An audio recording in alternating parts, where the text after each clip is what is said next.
Tim Selby, last year was a rough year for hedge funds. They closed at a record rate, not seen since 2009. Why the tough times for the hedgies? It's gotten to become a more regulated environment, so it's a more expensive business to run. They've had poor performance, which it's tough to compete in an upward bull market for them to really show their craft.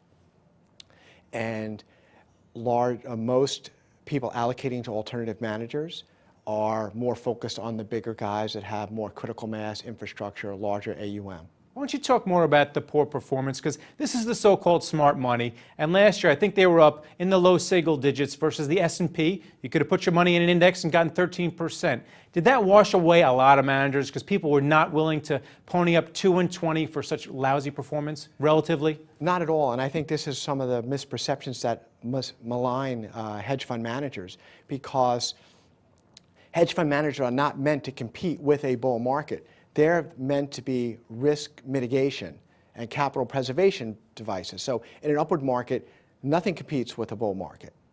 Do you think that a lot of the liquid alternatives are competing with the hedge funds now? Because you're seeing alternative ETFs, and they're really cheap, and also some great liquid alternatives coming out from the mutual fund houses, and they're only charging a few percent, and they're not giving you all the profits as well. Yeah, and that's a fair characterization. The liquid alternatives have definitely tried to retail more access to alternative fund managers, and for those managers that want to access the retail market and participate in liquid alts, they're feeling downward pressure on their fees in order to stay within the expense ratios of those 40 Act registered funds.